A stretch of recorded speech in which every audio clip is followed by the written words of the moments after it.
नमस्कार। Hello doctor कार्यक्रम में आपका स्वागत है। वैसे तो शरीर के हर स्पेशल सेंस की वैल्यू होती है, चाहे वो हियरिंग हो, सुनना हो, चाहे सूंघना हो, चाहे टेस्ट हो, चाहे टच हो, पर जो इसमें सबसे इम्पॉर्टेंट है वो है अपना विजन या देखना। अगर व्यक्ति 2 मिनट आंख बंद कर ले तो उसको लगता है कि भाई वो दुनिया से पूरा डिस्कनेक्ट हो गया।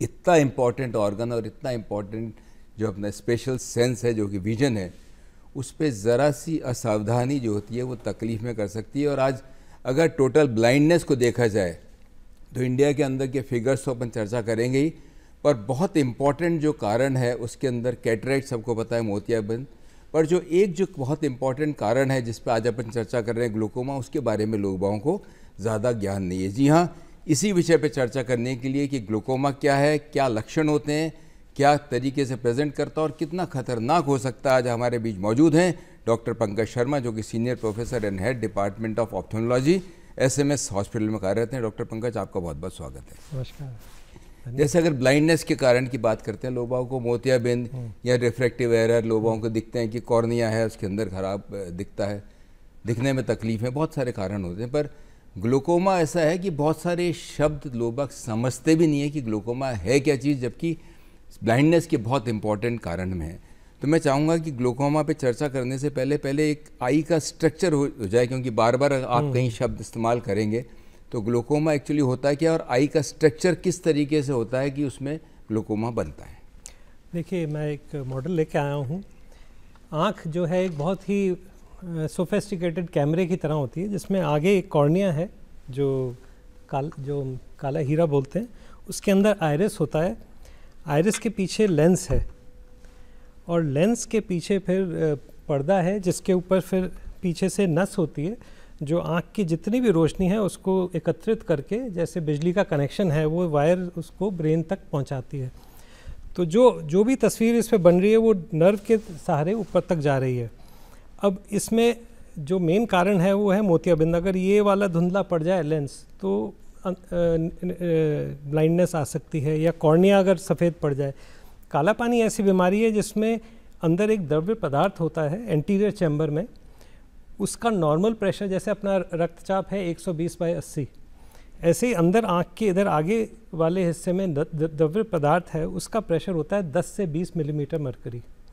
अगर ये प्रेशर 20 से ऊपर लगातार रहे तो इस हाई प्रेशर से नस की जो आर्टरी है या उसकी खून का जो दौरा है वो कम होने लग जाता है और ये धीरे धीरे नस सूखने लग जाती है। सबसे इसमें एक इम्पॉर्टेंट बात यह है कि काले पानी की वजह से अगर ये नस दब रही है तो ये ट्रीटेबल नहीं है, मतलब हम एक बार नस ख़राब हो गई तो उसका कोई इलाज नहीं है।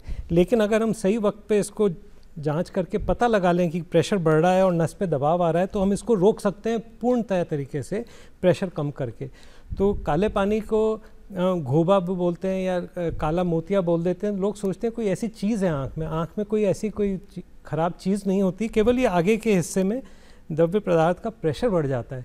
इस प्रेशर के बढ़ने से नस दब जाती है, तो इसको काला पानी बोलते हैं। बिल्कुल सही बात आपकी। इसीलिए कहा जाता है कि जो आँखें हैं वो ब्रेन का एक एक्सटेंशन है। यस।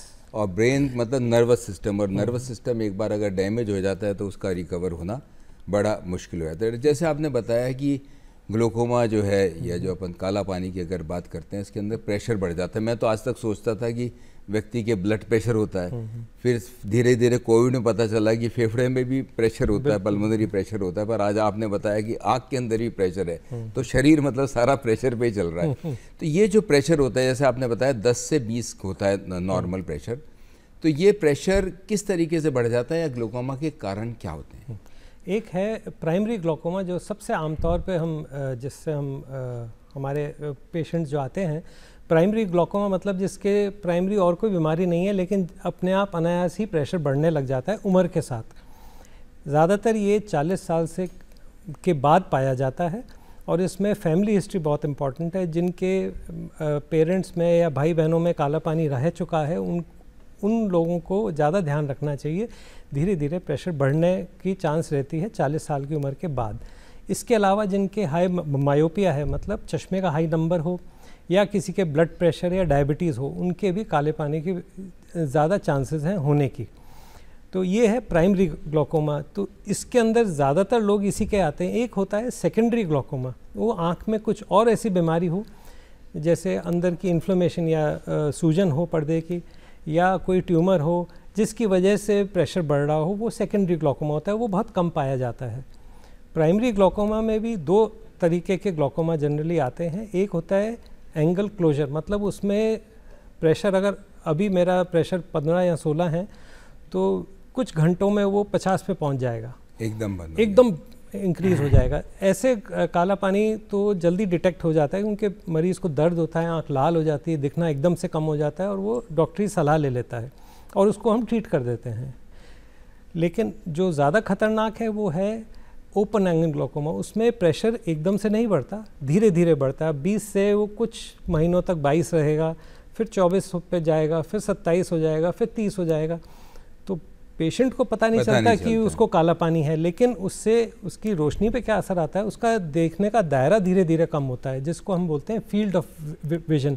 जितनी स्पेस वो देख पा रहा है दोनों आँखों से, धीरे धीरे वो कम होने लग जाती है। तो वो भी पेशेंट को कई बार पता नहीं चलता और अंततः वो एक बिल्कुल टनल विजन की तरह, जैसे कोई नली में से देख रहा हो, बिल्कुल बीच की चीज़ दिखती है, साइड की विजन ख़त्म हो जाती है। और ऐसे टाइम पर फिर वो आते हैं डॉक्टर के पास।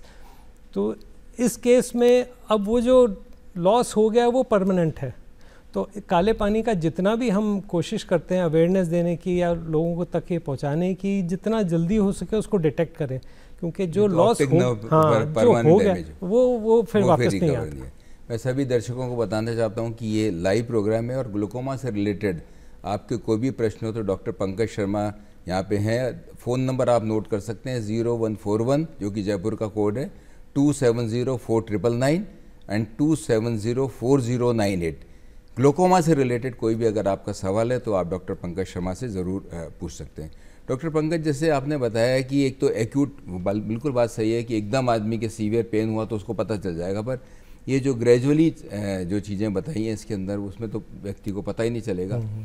जब अपन आई चेकअप कराने के लिए जाते हैं, क्योंकि मेरे को लगा कि लोग जाते हैं अपना विजन चेक करा लेते हैं, वो तो ठीक है बात, ज़्यादा से ज़्यादा एक बार अपन एक फंडस से देख लेते हैं कि भाई कोई कैटरेक्ट डेवलप नहीं हो रहा है, या जो डायबिटीज़, हाइपरटेंशन, क्योंकि एक तरीके से लाइफ स्टाइल प्रॉब्लम भी हो गई, क्योंकि आपने बताया कि ब्लड प्रेशर, डायबिटीज़ और एजिंग दोनों ही चीज़ें, तीनों ही चीज़ें आज लाइफ स्टाइल से रिलेटेड हो गई और इसमें धीरे धीरे ये तकलीफ ग्लूकोमा की हो सकती है। तो क्या जब भी कोई आई का एग्जामिनेशन कराए तो उसको अपना प्रेशर भी चेक कराना चाहिए, क्योंकि ग्रेजुअल जैसे प्रेशर बढ़ रहा है तो पता ही नहीं चलेगा? क्या मानना है आपका? इसमें सबसे इम्पॉर्टेंट पड़ाव है वो है 40 साल का। उस वक्त पेशेंट को पास का दिखना कम हो जाता है, तो उस वक्त वो डॉक्टर के पास जाना आमतौर पे होता ही है कि साहब पास का दिख कम रहा है, तो वो चश्मे के लिए जाता है। उस वक्त इंसिस्ट करना चाहिए पेशेंट को कि वो आँख का प्रेशर भी चेक कराए, क्योंकि 40 साल के बाद की बीमारी है ये ज़्यादातर। तो अगर उस टाइम प्रेशर चेक हो जाए तो एक बहुत बड़ा एक स्क्रीनिंग हो जाती है कि हाँ इस पेशेंट को काले पानी होने की संभावना है या हायर साइड पे जा रहा है।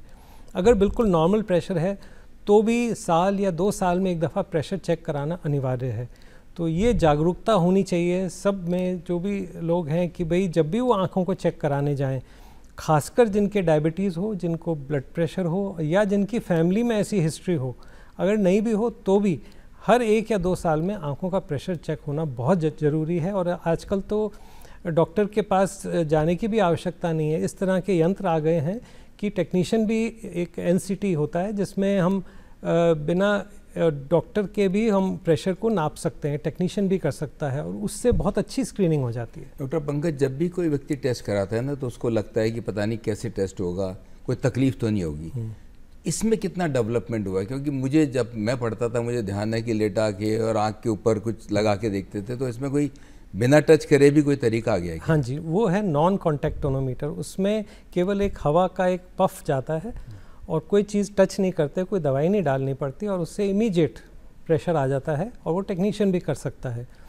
लेकिन उसमें कई बार फॉल्स हाई रीडिंग आ जाती है, क्योंकि जैसे ही वो हवा का एक पफ जाता है तो आंख बंद करने का रिफ्लेक्स होता है, तो उससे थोड़ा 2 या 3 मिलीमीटर बढ़ा हुआ प्रेशर आ सकता है। तो फिर उसके लिए तो फिर एक डॉक्टर के द्वारा ही, स्पेशलिस्ट ही करते हैं। उसमें भी आजकल वो लिटा के वैसा वाला नहीं करते, दवाई डाल के बिल्कुल एप्लेनेशन टोनोमीटर बोलते हैं, जिसमें हल्का लाइट टच होता है, पेनलेस, बिल्कुल कोई परेशानी नहीं होती, और उसमें एग्जैक्ट एक्यूरेट प्रेशर आता है। तो वो कराना चाहिए। डॉक्टर पंकज, जैसे हर समय बात होती है कि आँखों को शायरों ने और कवियों ने अपने अलग अलग अंदाज में बताया, पर ऑप्थेल्मोलॉजिस्ट आँखों से बहुत सारी बीमारियाँ बता देता है, पर मैं उन बीमारियों की बात कर रहा हूँ जिसके अंदर आँखों में तकलीफ होती है। और ग्लूकोमा को भी आप क्या देख के बता सकते हैं कि इस व्यक्ति के ग्लूकोमा हो सकता है? वो तो बिल्कुल है, वो यही सारी जो चीज़ें हैं ये सामने आ जाती हैं। फैमिली हिस्ट्री हो, डायबिटीज़ हो, ब्लड प्रेशर हो, और आँख का कई बार कलर चेंज होता है, आइरिस का कलर चेंज हो सकता है, या आँख के आसपास वाली जगह पर कोई इस तरह का पैच हो जिसमें हाइपर पिगमेंटेशन हो। ऐसे लोगों में ग्लूकोमा होने के चांसेस ज़्यादा होते हैं। तो कुछ एक ऐसी लक्षण भी हैं।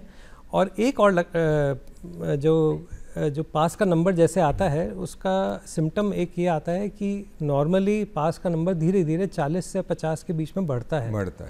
आधा नंबर बढ़ा, कोई 0.25 बढ़ा। लेकिन यदि एक साल में बहुत तेज़ी से बढ़ रहा है नंबर, या रात को देखने में दिक्कत आ रही है पेशेंट को, तो ऐसे व्यक्ति को ग्लूकोमा हो सकता है। तो बहुत तेज़ी से नंबर का बढ़ना पास का, या रात को या गाड़ी चलाने में दिक्कत आना, या डिम लाइट में देखने में दिक्कत आना, तो ये भी लक्षण होते हैं जो बहुत फाइन हैं, जिसको अगर हम ध्यान से पूछें मरीज़ से तो हमें ये शक हो जाता है कि हाँ शायद इसके काला पानी है, तो फिर हम उसकी विशेष जांच करनी पड़ती है। डॉक्टर पंकज, बहुत सारी बीमारियाँ इंटरलिंक्ड होती है। जैसे हम कहते हैं भी आप ब्लड प्रेशर, डायबिटीज़ का ध्यान नहीं दो तो एक दिन आपको हार्ट डिजीज़ हो जाएगी।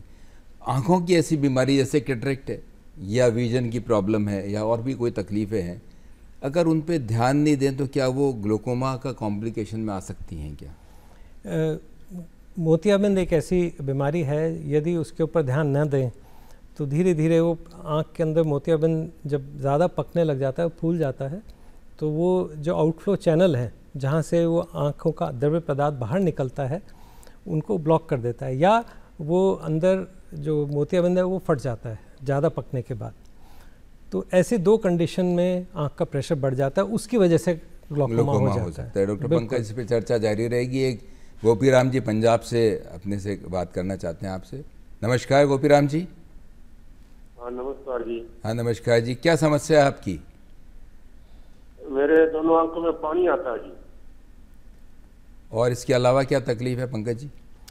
देखिए, और तो बढ़ाई हुई आँख है, बीच का ठीक है। उम्र कितनी है? उम्र कितनी है गोपीराम जी आपकी? उम्र 73।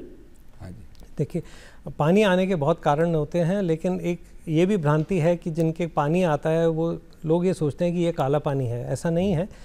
पानी आना कोई काले पानी का लक्षण नहीं है, क्योंकि आँख के अंदर का पानी होता है जिसका प्रेशर बढ़ता है। और पानी आने के बहुत कारण हैं। एलर्जी है, या आँख के अंदर जो पानी का रास्ता है वो ब्लॉक हो जाए, या इन्फेक्शन हो।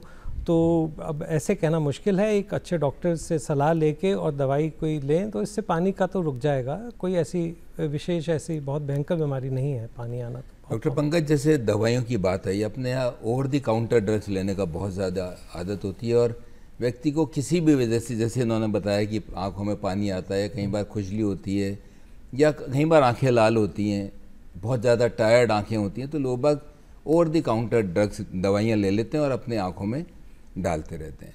तो मैं चाहूँगा कि ऐसी कौन कौन सी दवाइयाँ हैं, ट्रेड नेम तो नहीं, पर सॉल्ट जो कि ओवर यूज़ करने की वजह से भी तकलीफ़ें आँख में हो सकती हैं? जी, मैं बहुत खुश हूँ आपने ये प्रश्न किया। बिल्कुल सटीक बात कही, क्योंकि ये स्टेरॉयड नाम की दवाइयाँ हैं जो कि ओवर द काउंटर मिल जाती हैं, दुर्भाग्यवश मिलनी नहीं चाहिए। और ये दवाइयाँ वो हैं जिसको अगर अपन नाम पढ़ें तो आखिर में डी लगा होगा, DM, DX या प्रेड, PRED इस तरह के होंगे, या उसमें लाल रंग का लेबल होगा। तो यदि ऐसी कोई दवा है तो वो बहुत कॉमनली छोटी मोटी खुजली, पानी इन्फेक्शन, पानी आना, उसके लिए भी दवाई वाले खुद ही दे देते हैं, या कोई जनरल प्रैक्टिशनर दे देते हैं। उसमें नुकसान ये है कि फ़ायदा तो बहुत जल्दी हो जाता है, उसको डालते ही बहुत जल्दी रिलीफ मिल जाता है। लेकिन अगर उसको बिना किसी डॉक्टर की सलाह से लगातार डालते रहें तो काला पानी बन जाता है और मोतियाबिंद भी आ जाता है।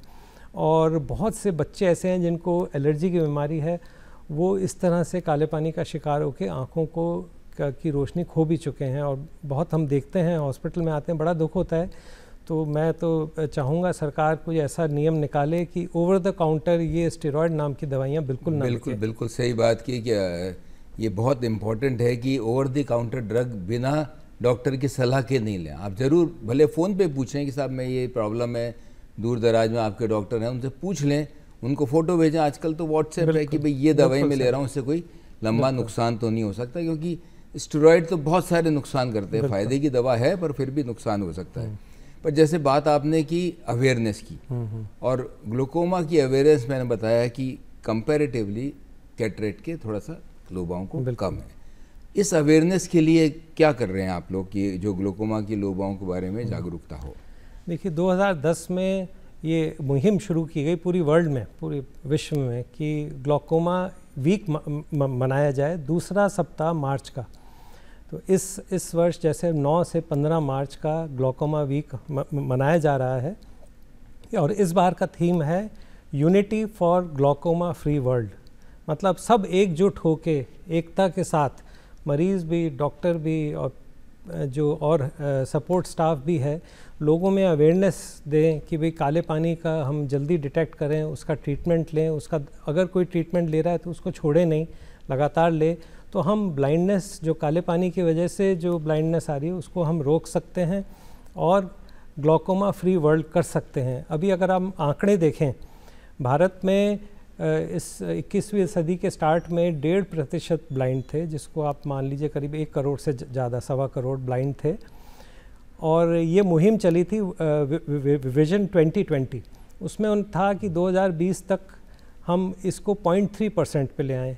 काफ़ी हद तक सफल भी हैं। आज की तारीख में 2025 में 0.36% है, जिसको आप मान लीजिए 50 लाख लोग ब्लाइंड हैं। इसमें अभी भी 65% जो है वो कैटरेक्ट की वजह से हैं, लेकिन 8% जो है वो ग्लूकोमा की वजह से हैं। तो 8% मतलब 4 लाख लोग, तो 4 से 5 लाख लोग पूरी इंडिया में हैं जो कि काले पानी से ब्लाइंड हो चुके हैं, और जिनको रोका जा सकता था ब्लाइंडनेस से, अगर सही समय पर उसका हम लक्षण जान के उसका इलाज कर देते।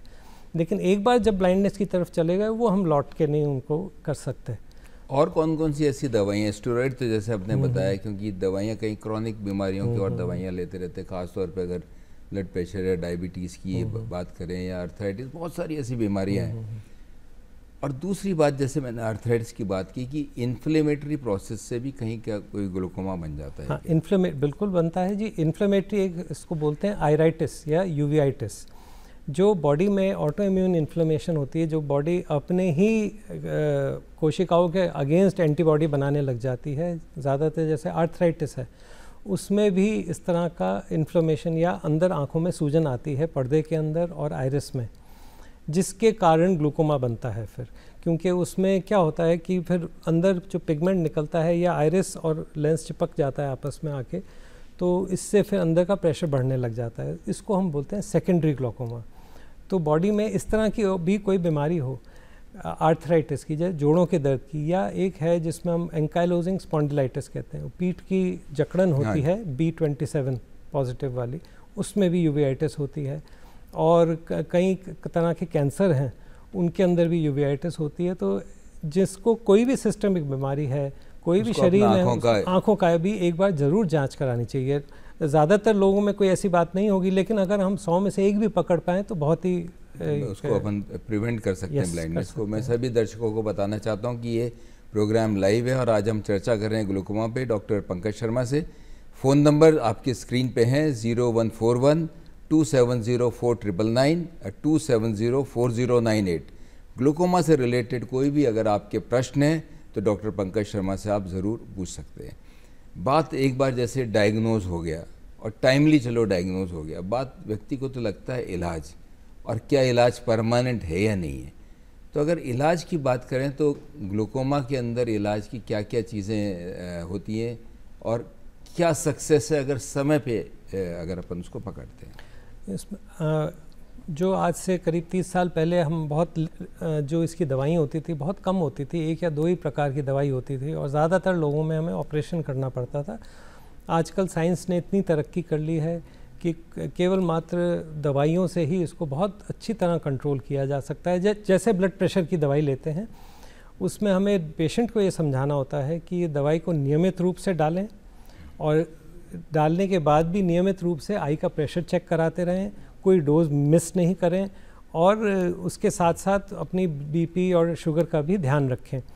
यदि वो कंप्लायंट है, मतलब वो अच्छे से इलाज को फॉलो कर रहा है, तो ज़्यादातर केस काले पानी के कंट्रोल में रहते हैं। हमें अगर ये लगे कि दवाइयों से भी कंट्रोल नहीं हो रहा, बहुत अच्छी कारगर दवाइयाँ हैं, या मरीज़ बार बार भूल जाता है और लेता नहीं है, या फॉलोअप में नहीं आता, प्रेशर चेक नहीं कराता, तो फिर हमें इसके लिए या तो लेज़र से उपचार करना पड़ता है या फिर ऑपरेशन करना पड़ता है। ऑपरेशन भी इसका कारगर है, जिसमें हम एक बाईपास चैनल बना देते हैं। जो आँख के अंदर का प्रेशर बढ़ रहा है उसके लिए एक बाईपास चैनल बना देते हैं, जिससे कि वहाँ से रिलीज़ होता रहता है। तो वो मरीज़ जिस पर दवाई असर नहीं कर रही, या हमें लगता है कि वो दवाई डाल नहीं पाएगा, या वो फॉलोअप में नहीं आ पाएगा और समझ नहीं पा रहा उसको, उसमें हम फिर ऑपरेशन कर देते हैं, ताकि वो कम से कम रोशनी बरकरार रहे। जैसे ब्लड प्रेशर की दवाई जीवन भर लेनी पड़ती है डायबिटीज़ की, क्योंकि आपने बताया कि इसमें अंदर का प्रेशर बढ़ा हुआ है, तो क्या लाइफ लॉन्ग उसको ड्रॉप्स लेनी पड़ेगी? बिल्कुल बिल्कुल। हम तो ये कहते हैं कि आप खाना भूल सकते हैं, लेकिन इसका दवाई का डोज नहीं भूलें। और उसमें मैं भी, जैसे हम सब जो डॉक्टर लोग प्रिस्क्रिप्शन लिखते हैं, उसमें टाइम भी लिखते हैं दवाई का। नॉर्मली हम लिख देते हैं कि फलाना ड्रॉप 3 बार, ऐसे नहीं। काले पानी की में हम लिखते हैं ये ड्रॉप रात को 9 बजे, ये ड्रॉप सुबह 6 बजे, फिर 2 बजे, फिर 10 बजे। तो टाइम के साथ लिखना बहुत ज़रूरी है। और पेशेंट को हिदायत भी देते हैं कि या तो कोई अलार्म लगा दे जो उस टाइम से 15-20 मिनट भी आगे पीछे ना हो, क्योंकि हम चाहते हैं राउंड द क्लॉक पूरे 24 घंटे प्रेशर कंट्रोल में रहे। वो दिन में दवाई डाल रहा है और रात को जल्दी डाल के सो गया और सुबह बहुत लेट उठा, तो रात को तो प्रेशर बढ़ जाएगा। तो हमें लेट नाइट तक और अर्ली मॉर्निंग से स्टार्ट करना पड़ता है, पूरी रेगुलर बेसिस। हाँ जी डॉक्टर पंकज, क्योंकि लाइफ स्टाइल बहुत ज़्यादा चेंज हो गई है, ख़ास तौर पे अगर स्क्रीन टाइम की बात करें अपन कि मोबाइल पे स्क्रीन टाइम है या लोबा कंप्यूटर पे स्क्रीन टाइम जो है वो बहुत ज़्यादा बढ़ गया है। देर तक सोना, प्रॉपर स्लीप नहीं होना, स्ट्रेस रहना, ये एक लाइफ का हर एक तरीके से पार्ट बनता जा रहा है। आई की प्रॉब्लम में इन जनरल भी बात करता हूँ, ग्लूकोमा से रिलेटेड कितना फ़र्क पड़ रहा है अपनी बैड लाइफस्टाइल की वजह से? बैड लाइफस्टाइल तो आँखों, आपने देख लिया कोविड में क्या हुआ है। हमने कोविड में ज़्यादातर सब लोग घरों में ही रहे, टैब, मोबाइल और कंप्यूटर से चिपके रहे। जिन बच्चों के चश्मे नहीं थे उनके चश्मे लग गए, जिनके थे वो डबल हो गया नंबर। और इस तरह से लोगों की आंखों पे स्ट्रेस पड़ा बहुत ज़्यादा। और हालांकि इसको काले पानी से तो कोरिलेट नहीं किया गया, लेकिन जिनके नंबर ज़्यादा होता है मायोपिया का, उनमें घूम फिर के काला पानी आता ही है आगे चल के जल्दी। तो हो सकता है कि अभी हमें नहीं पता चल रहा, लेकिन मायोपिया इतना बढ़ गया है, हो सकता है कि आने वाली जो जनरेशन आएगी आज से 20 साल बाद, उसमें काले पानी का इंसिडेंस और बढ़ जाए, बिकॉज मायोपिया के साथ काला पानी रिलेटेड है। तो ये तो बिल्कुल आपने सही कहा कि हमें बहुत ध्यान रखना है। और जितनी भी अपनी लाइफस्टाइल चेंज हो गई है, एक जगह घर के अंदर रहने की, केवल मोबाइल और स्क्रीन से एक्सपोज रहने की, ये कहीं ना कहीं दुष्प्रभाव डाल ही रहा है आंखों के ऊपर। डॉक्टर पंकज, इस पे चर्चा जारी रहेगी। एक फ़ोन कॉल लेते हैं। हेलो हेलो सर, नमस्कार। हाँ नमस्कार जी, कौन बोल रहे हैं आप? जी, भगवत सिंह बोल रहा हूँ सर, नारनावत जालोर से। हाँ भगवत सिंह जी, क्या प्रश्न है आपका? ये प्रश्न है सर, मेरे पत्नी उम्र है 65 साल। हाँ जी जी, उनके काला पानी की समस्या सर करीबन जनवरी, फरवरी, मार्च से ही है, पिछली मार्च से 1 साल लगभग गया है। पंकज जी, हाँ जी, भगवत सिंह जी के। हाँ। तो कोई दवाई उनको बता रखी है, दवाई ले रहे हैं? हाँ सर, दवाई ले रहा है, लगातार चालू है, 12 महीने हो गए करीबन। हाँ। ब्रिमोडिडाइन, टोरेस्ट एंड ट्रिमोलोल बिल्कुल ठीक। तो उसका दवाई से उनका प्रेशर कंट्रोल में है? जी, प्रेशर तो कंट्रोल में है सर। हाँ जी, लेकिन तकलीफ क्या है फिर? पानी आ रहा है, कुछ समस्या हो रही है सर 10-15 दिन से। ठीक है, मैं समझ गया आपकी बात। देखिए, काले पानी की जितनी भी दवाइयाँ हैं बहुत कारगर, लेकिन वो बहुत स्ट्रांग होती हैं। हम पेशेंट्स को ये भी कहते हैं कि जैसे काले पानी की दवाई को नॉर्मल दवाई की तरह 2-3 बूंद नहीं डालनी। एक तो महंगी भी होती हैं, दूसरा उसमें केवल 1 या आधी ड्रॉप, उसका ड्रॉपर भी बड़ा नियमित ऐसा आता है कि वो आधी ड्रॉप से ही काम चल जाता है, क्योंकि इतनी स्ट्रांग दवाई है। यदि वो स्किन के ऊपर भी थोड़ी सी बाहर आ जाए तो स्किन को भी जला देती है। तो ऐसे वो आँख के अंदर भी रिएक्शन करती है, और आमतौर पे एलर्जी और लाल रहना, पानी आना, काले पानी की दवाई डालने के साथ ये प्रॉब्लम रहती है। तो हमेशा ये ध्यान रखें कि बहुत ज़्यादा दवाई नहीं डालें, जितना उसमें नियमित ड्रॉप है वो डालें और जो बाहर आए उसको पोंछ लें। और यदि फिर भी बहुत ज़्यादा ऐसे सिम्टम आ रहे हों कि लाल रहना, तो फिर डॉक्टर की सलाह लें। हो सकता है कि उस पर्टिकुलर सॉल्ट से एलर्जी हो, उसको बदल के देख लें। और नहीं तो फिर आजकल प्रिजर्वेटिव फ्री दवाई भी आती है, जिसमें जो हम आई ड्रॉप के अंदर एक अलग से सॉल्ट करते हैं कि जिससे कि वो ख़राब नहीं हो सॉल्यूशन। तो प्रिजर्वेटिव फ्री भी आती हैं, जिसको डालने से ये एलर्जी की लालपन और पानी आने की तकलीफ काफ़ी हद तक कम हो जाती है। लेकिन उसका मतलब ये नहीं कि अगर लाल हो रही है तो दवाई बंद कर दें, उसका ऑल्टर्नेट ले लें या कोई और उसका कोई सलाह ले लें। बिल्कुल बिल्कुल, क्योंकि ये साइड इफ़ेक्ट्स तो बहुत साइड होते ही इफेक्ट हैं हर एक ड्रग के। डॉक्टर पंकज, अपनी बात चल रही थी लाइफस्टाइल को लेके, अब बात आती है कि डे लाइट और रूम लाइट, ये बहुत इम्पॉर्टेंट है, क्योंकि आपका स्ट्रेन जो है आई का उसी हिसाब से रहता है। एक तो बिल्कुल ब्राइट लाइट के अंदर जो लोग बाहर निकलते हैं और गॉगल नहीं यूज़ करते, पहली चीज़ गॉगल यूज़ करना चाहिए नहीं करना चाहिए। बहुत ज़्यादा ब्राइट लाइट भी नुकसान दे सकती है कि, और बिल्कुल डिम लाइट में पढ़ना, या जैसे आप टैब पे काम कर रहे हो और कमरे में कोई भी लाइट नहीं है, कितना नुकसान दे सकती है? देखिए, ब्राइट लाइट का जहाँ तक है, बाहर सनलाइट में यूवी रेडिएशन होती है, तो बाहर जो चश्मा अपन लगाएं वो उसमें ऐसा चश्मा हो जिसमें यूवी ब्लॉकिंग हो, अल्ट्रावायलेट फ़िल्टर हो। तो उससे लगभग आपका जो यूवी का जो एक्सपोजर है वो कम हो जाता है। तो जो कॉर्निया की बीमारियां हैं, कैटरेक्ट है, वो डिले हो जाता है। तो वो बहुत इम्पॉर्टेंट है कि ऐसा चश्मा लगा के रखें जिसमें यूवी ब्लॉकिंग, खासकर अपने इंडिया में तो धूप बहुत तेज़ है और उसमें यूवी इंडेक्स भी काफ़ी है। आपने दूसरी बात कही, घर के अंदर जितने लोग टैब या मोबाइल या जितना भी कोई इलेक्ट्रॉनिक स्क्रीन बोलते हैं, इलेक्ट्रॉनिक स्क्रीन देखते हैं, उसमें एक रूल ऑफ थंब ये बना लें कि जो स्क्रीन का ब्राइटनेस है वो कमरे की ब्राइटनेस से कम हो। अंधेरे में तो कभी भी नहीं देखना, कभी नहीं देखना, किसी भी इलेक्ट्रॉनिक स्क्रीन को बिल्कुल अंधेरा करके नहीं देखना। और रूम की लाइट उस स्क्रीन से ज़्यादा हो, हमेशा ध्यान रखें, क्योंकि अगर रूम की लाइट कम होगी तो प्यूपिल अपना जो अंदर की जो प्यूपिल होता है, जहाँ से खिड़की है अंदर लाइट जाने की, वो डायलेट हो जाता है और ज़्यादा फिर उसकी ब्लू लाइट अंदर जाती है स्क्रीन की, वो हार्मफुल है आँखों के लिए। और दूसरी चीज़ ये कि जब लगातार हम कोई टैब को या किसी भी इलेक्ट्रॉनिक डिवाइस को देख रहे हैं तो अपन अपनी आँखों को झपकना भूल जाते हैं। तो वो कॉन्शियसली झपकें उसको, आँख को, और उसमें ड्राइनेस बहुत हो जाती है ऐसी आँख में जिसमें ब्लू लाइट जाती है। तो पानी ज़्यादा पिएं, प्लस कुछ ऐसी लुब्रिकेंट ड्रॉप्स हैं उनका इस्तेमाल करें जिससे आँखों के ऊपर नमी बनी रहे। और रात को सबसे इम्पॉर्टेंट जो चीज़ वो है जो आजकल के सब बच्चे लोग और सब यंग जनरेशन को याद रखना है कि रात को सोने से पहले किसी इलेक्ट्रॉनिक स्क्रीन का 1 घंटे तक उपयोग नहीं करें। सही बात है, बिल्कुल, क्योंकि ये हर तरीके से नुकसान दे सकती है। डॉक्टर पंकज, क्योंकि ग्लूकोमा पे आज आपने चर्चा है और ग्लूकोमा वीक जैसे बताया कि आपने चल रहा है और ग्लूकोमा अवेयरनेस के लिए आप लोग बहुत काम कर रहे हैं, मैसेज क्या देना चाहेंगे आप ग्लूकोमा को लेते हुए? मैसेज तो यही कन्वे करना चाहेंगे सब पब्लिक को कि जिनके भी घर में या परिवार में किसी को भी काले पानी की शिकायत रही है, ऐसे में जितने भी ब्लड रिलेटिव्स हैं वो 40 साल की उम्र के बाद नियमित रूप से अपना आँख का प्रेशर चेक कराएं। और 40 साल पे जिसके पास का चश्मा भी आया है वो नियमित रूप से प्रेशर चेक कराएं, कम से कम साल में 1 दफ़ा। जिनको शुगर है, ब्लड प्रेशर, थायराइड या कोई ऐसी बीमारी है जैसे अभी डिस्कस किया हमने आर्थराइटिस की, वो भी अपना प्रेशर नियमित रूप से चेक कराएं। केवल किसी ऑप्टिशियन से नंबर लेके ही संतुष्ट नहीं हो, तो अपने आई चेकअप में एक टिक मार्क आई का प्रेशर का भी हो और वो इंसिस्ट करें डॉक्टर से कि हमारी आँख का प्रेशर भी चेक करें। तो उससे लगभग हम इस चीज़ से बच सकते हैं और प्रेशर हाई डिटेक्ट होते ही हम उसका फिर उपचार करें। और किसी के अगर काला पानी सिम्टम से या उसके प्रेशर से हम डिटेक्ट कर लेते हैं तो फिर वो नियमित रूप से दवाई डालें, उसकी एक भी डोज मिस नहीं करें और टाइम टू टाइम उसको डालें। बहुत इंपॉर्टेंट बात डॉक्टर पंकज ने कही कि आप अपने आई का जैसे आंखें चेक कराते हैं, प्रेशर भी चेक कराएं और जिस तरीके से डॉक्टर ने बताया है उसी तरीके से ड्रॉप डालें और ओवर दी काउंटर ड्रग्स को लेना बिल्कुल बंद करें। डॉक्टर पंकज, आप आए और इतनी महत्वपूर्ण जानकारी दी, इसके लिए धन्यवाद। नमस्कार।